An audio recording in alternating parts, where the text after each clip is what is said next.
ને મિત્રો મજામાં.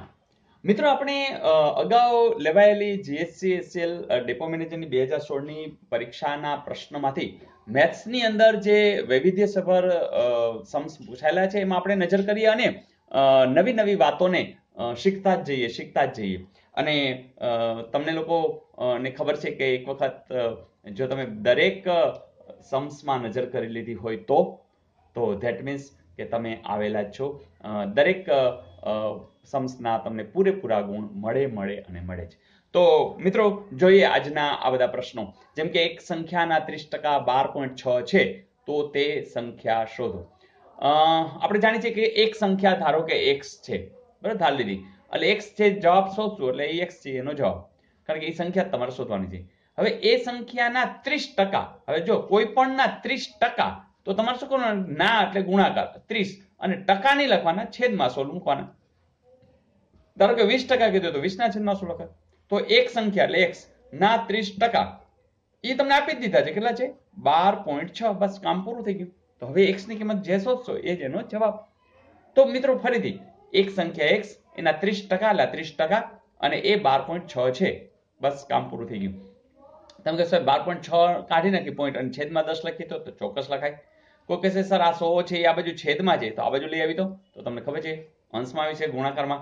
એ જે આ 30 ને પણ ક્યાં લઈ આવશું? આ બાજુ છેદમાં લઈ આવશું.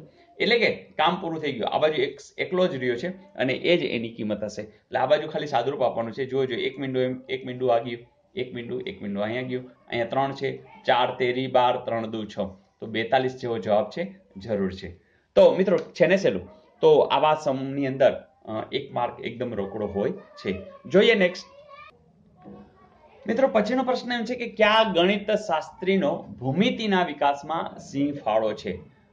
મિત્રો જવાબમાં આર્યભટ્ટ છે, ભાસ્કરાચાર્ય છે, બ્રહ્મગુપ્ત છે ને ત્રણેય છે. એટલે ત્રણેય કોઈ નામ નથી પણ આ ત્રણેય એમ. તો તમે સાચા છો, ભલે રાઉન્ડ થઈ જ ગયું છે, કારણ કે ત્રણ ગણિત શાસ્ત્રીઓનો ભૂમિતિના વિકાસમાં સિંહ ફાળો છે અને છે. તો આવો પણ પ્રશ્ન પૂછાય તો તમને આવડવો જોઈએ નેક્સ્ટ. મિત્રો આ પ્રશ્ન પણ બહુ મસ્ત છે કે 4 ભિન્ન અસમરેખ બિંદુઓમાંથી કેટલી રેખા દોરી શકાય? મિત્રો અસમરેખ એટલે એક જ પેલામાં આવવું ન જોઈએ. મતલબ ધારો કે એક જ આ 4 બિંદુ લઈ લીધા હોય, 1 2 3 4, માત્ર એક જ રેખા દોરી શકાય. પણ અસમરેખ એટલે કે જુદી જુદી જગ્યાએ રહેલા, ધારો કે આમ, હે ને? તો હવે તમે જ વિચાર કરો કે અહીંયા સિમ્પલી વિચારીએ તો જુઓ જોઈએ, આ એક બિંદુને તમે ફિક્સ કરો તો આ 1, આ 2, આ 3, ઓકે, તો 3 તમને મળી ગઈ. હવે તમે આ ધારો કે બિંદુને ફિક્સ કરો છો તો આ 4, આ 5, બરાબર, 6 તો આ તો લખાઈ ગઈ એટલે આ નહીં લઈ શકી, એટલે 2 વધારાની મળી, બરાબર, 3 + 2. અને હવે આનું નક્કી કરી તો આ 1, બરાબર, કારણ કે આ તો આવી ગઈ, આ આવી ગઈ, બધી આવી ગઈ.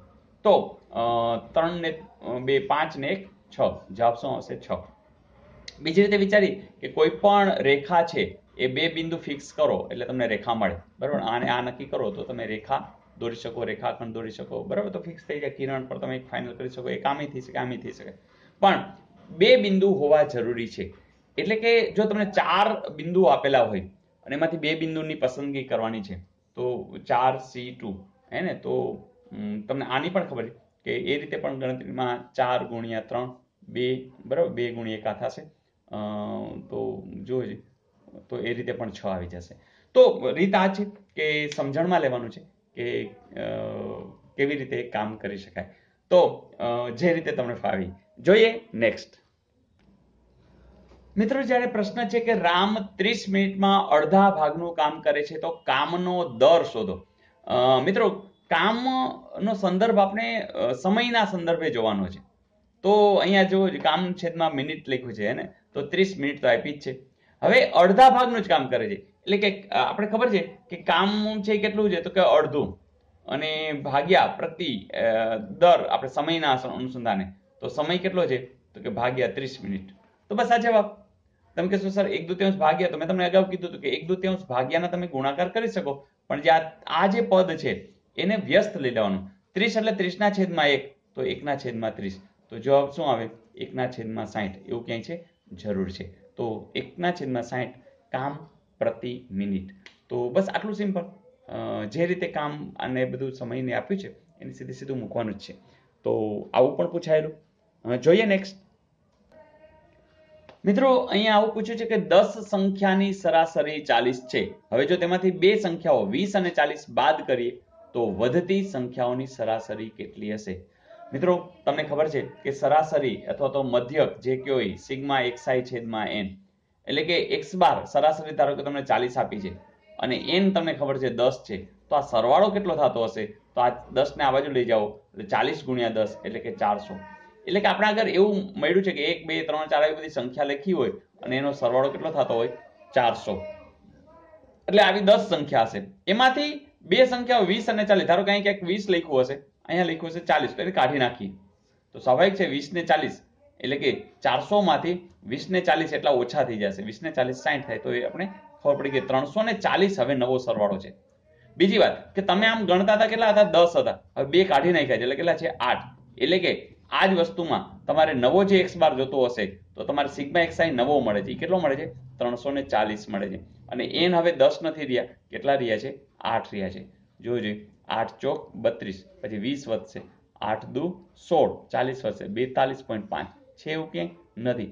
ધેટ મીન્સ કે તમે સાચા છો, 1 માર્ક તમને મળે અને મળે. એટલે એકચ્યુઅલી પ્રિન્ટિંગ મિસ્ટેક પેપરમાં જ હતી, તો તમે ફાઇનલ છો. તો આવું કંઈક તો વધીને તમારે એમ થાય કે લખવું જ છે તો તમે 40 લખી શકો, એનું નજીકમાં એ છે એટલા પૂરતો, પણ કંઈક પેપરમાં ભૂલ રહી ગઈ છે. તો મિત્રો આવું કંઈક કે જે વસ્તુ તમે જાણો છો એ જાણો જ છો, અને ગણિતની અંદર મજા જ આ છે કે તમે સ્યોરિટી સાથે કહી શકો સર આ જ જવાબ આવે અને એ જવાબ આમાં નથી એમ, તો ધેટ મીન્સ તમને 1 માર્ક મળી શકે છે. જોઈએ નેક્સ્ટ. મિત્રો આવું પણ એકવાર પૂછ્યું હતું કે સમતલ એ શું છે? તો મિત્રો સમતલ વિશે આપણે આવું કહી શકીએ કે સમતલ એ આપણને એ તો ખબર છે કે અવ્યાખ્યાયિત પદ છે. એટલે આમ કરીને સીધું તમે આગળ વહ્યા જાઓ તો હેરાન થઈ જાઓ, કારણ કે એને બીજી પણ વાત કરી છે કે વ્યાખ્યાયિત પદ છે એ તો નથી. પછી બિંદુઓનો ગણ છે તો કે હા આ તો બંને સાચા થયું, બિંદુઓનો ગણ છે સમતલી. તમને ખબર છે કે આ સમતલ દાખલા તરીકે જ્યારે કલ્પનામાં જોડો છો તો આ બોર્ડને અનંત સુધી વિસ્તરેલું કલ્પો અને આ બધા બિંદુઓ જ આની અંદર રહેલા છે, તો બિંદુઓનો ગણ છે, અવ્યાખ્યાયિત પદ છે. ધેટ મીન્સ કોણ આવશે? એ અને સી બંને. તો ક્યારેક ઉતાવળની અંદર જો તમે એબીસીડી ન વાંચો તો પણ મુશ્કેલી ઊભી થઈ શકે છે. Is it okay? જોઈએ નેક્સ્ટ. મિત્રો આવું પણ પૂછેલું કે જે ઘાતનો આધાર 2 અને ઘાતાંક 3 છે તો તેની કિંમત શોધો. હવે મિત્રો જો તમે ઘાતથી જાણીતા હો તો સાવ સહેલું છે. ઘાતનો આધાર આપણે ખબર છે કે 3 ની ઉપર આવી રીતના 5 ઘાત લખી હોય તો આને આપણે આધાર કહીએ છીએ. તો હવે આધાર શું છે? તો ઘાતનો આધાર 2 છે અને એની ઘાતાંક કેટલી છે? તો કે ઘાતાંક 3 છે. એટલે તમે લખી શકો 2 ની 3 ઘાત, અને 2 ની ઘાત એટલે તમને ખબર છે 3 ઘાત એટલે શું? 2 ગુણ્યા 2 ગુણ્યા 2, તો 2 દુ 4 દુ 8, તો 8 જવાબ છે, જરૂર છે. તો આવું પણ પૂછાયેલું જે તમને ચોક્કસથી આવડી જાય. જોઈએ નેક્સ્ટ. મિત્રો આવા પ્રશ્ન તો વારંવાર પૂછાય જ છે અને હવે તમને બધું આવડી જ ગયું છે. તેમ છતાં ધારો કે તમે નવા છો તો જરા જોઈ લઈએ કે ખાંડના ભાવમાં 25% વધારો થાય છે તો ગૃહિણીએ ખાંડના વપરાશમાં કેટલા ટકાનો ઘટાડો કરવો જોઈએ જેથી ખર્ચ વધે નહીં? મિત્રો ધારો કે 100 રૂપિયા છે, બરાબર, 25%નો વધારો થાય એટલે 125 થઈ ગયા. હવે 125 માંથી આપણે 100 એ જવું છે, બરાબર, એટલે મતલબ કે પાછું એટલું ઘટાડો કરી નાખી તો પાછું 100 એ 100 પહોંચી જાય. એનો અર્થ એ થયો કે 125 માં આપણે કેટલો ઘટાડો કરીને 100 કરવા જોઈએ? તો કે 25 નો ઘટાડો, કારણ કે એને પૂછ્યો છે ઘટાડો કેટલા, બરાબર, તો કેટલા ટકાનો ઘટાડો, તો 125 માં આપણે કેટલો ઘટાડો કરવો છે? 25 નો. તો હવે ટકાનું પૂછ્યું છે, 100 એ કેટલું? બસ કામ પતી ગયું. 25 ગુણ્યા તમને ખબર છે આ 100 ના છેદમાં 125, જોજો છેદ ઉડે છે, 25 એકુ 25, 25 50, 5 એકુ 5, 5 દુ 10 એટલે કે 20. જવાબ 20 છે, જરૂર છે. તો અહીંયા કેટલા ટકાનો ઘટાડો કરવો પડશે? 20%નો. તો મિત્રો આવું સિમ્પલ હોય છે, ખાલી એક જે વાત છે એને તમારે ખાલી મગજમાં લેવાની હોય છે. જોઈએ નેક્સ્ટ. મિત્રો આવો પણ પ્રશ્ન છે કે 5 ખુરશીની વેચાણ કિંમત 7 ખુરશીની મૂળ કિંમત જેટલી હોય તો કેટલા ટકા નફો થાય? હવે આમાં મિત્રો એમને મેં થાય, જો 5 ખુરશી વેચે છે, 7 ખુરશીની મૂળ કિંમત, એટલે એનો અર્થ કે 2 ખુરશી નફો મળી જ ગયું છે. 5 ખુરશી વેચે છે ત્યારે 2 ખુરશી નફો થાય છે, હા કે ના? આપણે 100 એ જોઈ છે, કામ પતી ગયું. 2 ગુણ્યા 100 છેદમાં 5, 5 દુ 10, 20 દુ 40 છે, એવું 40. યસ, ઘણું આમે કરાય. જો મિત્રો 5 તો 20, તો 50 હોય તો કે 20, 50 ના ધારો કે ડબલ કરો, 100 હોય તો 40, એમ થઈ જાય. બરાબર, તમને ખ્યાલ આવવો જોઈએ કે કેવી રીતે આગળ મૂવ થવું. તો બસ જવાબ આવશે 40%. તો કોઈ પણ સમની અંદર તમે એના બેઝિક વસ્તુમાં જશો ને તો બહુ ઈઝી થઈ જશે. જોઈએ નેક્સ્ટ.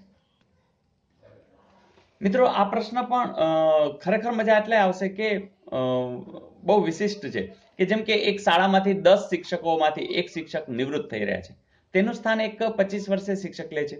પરિણામે શિક્ષકોની સરેરાશ ઉંમર 3 વર્ષ ઓછી થાય છે. તો નિવૃત્ત શિક્ષકની ઉંમર કેટલી છે? મિત્રો જો એકદમ સમજણમાં લ્યો ને તો જો આવા જે 10 શિક્ષકો છે, બરાબર, તો એનો કંઈક તો સરવાળો થતો જ હશે, બરાબર, જે થતો હોય, બરાબર. પછી એમાંથી એક શિક્ષક છે ને એ ગયા અને એની સામે એક શિક્ષક આવ્યા, તો નવી પોઝિશનમાં શું થયું? તો એક તો વયા ગયા છે, નવા આવી ગયા છે.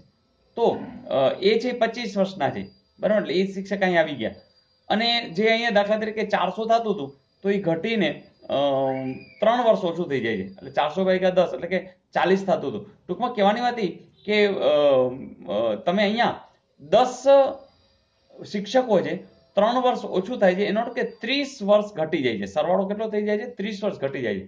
આ 25 આવવા છતાં આ તમને સમજાય છે મિત્રો? તો આ 25 તો તમે એડ કર્યા, પ્લસ તમારે આ 30 પણ જો એડ કરો ને તો ગોઠવાઈ જાય. તો 25 વત્તા 30 છે ને એનું અનુસંધાન નીકળે છે કે અહીંયા જે કોઈક વયું ગયું હશે ને એ 55 વર્ષનું હશે, તો જ આવું શક્ય બને. તો બસ સીધે સીધું પકડી શકો. કેવી રીતના? તો જે તમને કીધું છે કે આ 10 શિક્ષકો છે, 3 વર્ષ ઘટે છે એટલે કે 30 નું અનુસંધાન, અને કયો આવ્યો છે 25 વર્ષનો, બસ એમાં ઉમેરી દો, જવાબ રેડી છે 55 વર્ષ.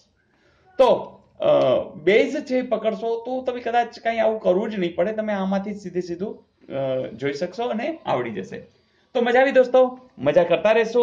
પણ હા, ઘણું બધું નવું કરવાનું છે જો તમે નવા હો તો, અને જૂના હો તો સ્પીડ કરવાની છે. પણ જેટલી પ્રેક્ટિસ વધુ એટલો આનંદ વધુ, એટલા માર્ક્સ વધુ. Wish you all the best. કામ કરતા જ રહીશું. આગળ નવા વિડીયો તમારા માટે હું બનાવતો જ રહીશ. આવજો.